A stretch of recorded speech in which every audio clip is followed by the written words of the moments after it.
कराची के मारूफ senior reporter मंजर रिजवी का additional IG Sindh Javed Alam auto से सवाल। कराची में बेशतर हैवी ट्रैफिक बगैर नंबर प्लेट्स के चल रही हैं। नंबर प्लेट के बगैर ही ट्रैकर्स लगवा दिए गए हैं। एडिशनल आईजी सिंध ने क्या जवाब दिया, आइए देखते हैं। सर, मेरा आपसे सवाल ये है कि 15,000 आपने डंपर्स पे या बड़ी हेवी व्हीकल्स पे ट्रैकर लगाए, तो बगैर नंबर प्लेट के आपने उन पे ट्रैकर्स लगा दिए क्योंकि वो उन पे नंबर प्लेट नजर नहीं आ रही है।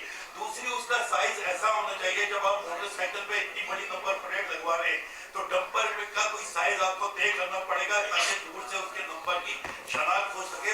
बेशतर हेवी ट्रैफिक जो है कराची में बगैर नंबर प्लेट के। अच्छा, इसका मैं चाहूँगा कि जवाब डीआईजी साहब ट्रैफिक दें, लेकिन एक चीज़ मैं आपको बता दूं कि जो ट्रैकर लगा रहे हैं तो वो ट्रैकर कंपनी उनका कोई नंबर प्लेट चेक नहीं करी, उनके डॉक्यूमेंट चेक कर रही है।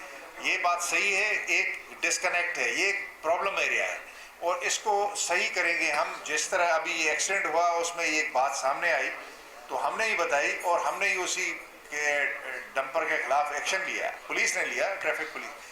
तो इंशाल्लाह ये जब ट्रैकर करके, हाँ, ये ट्रैकर लेके जब हमारे उस सिस्टम में आ जाएंगे, क्योंकि पहले तो दूसरे सूबे का नंबर है तो उसको चेक करना हमारे लिए बहुत बड़ा प्रॉब्लम। लेकिन जब ट्रैकर से वो पाबंद हो गए तो इंशाल्लाह इस चीज़ को भी हम चेक कर रहे हैं और जुमे से उनको भी हम पहले देंगे। जो बड़ी गाड़ियाँ हैं उसमें जो प्रॉब्लम्स हैं उनको हम ज़्यादा, मैंने यही कहा है कि जी मोटरसाइकिल की तो अपनी जगह पे है ही है, क्योंकि वो सबसे बड़ा नंबर है व्हीकल्स का, 4.5 मिलियन से ज़्यादा मोटरसाइकिल। लेकिन जिनकी वजह से बहुत ज़्यादा प्रॉब्लम होता है, बड़े मेजर एक्सीडेंट होते हैं, उसमें बड़ी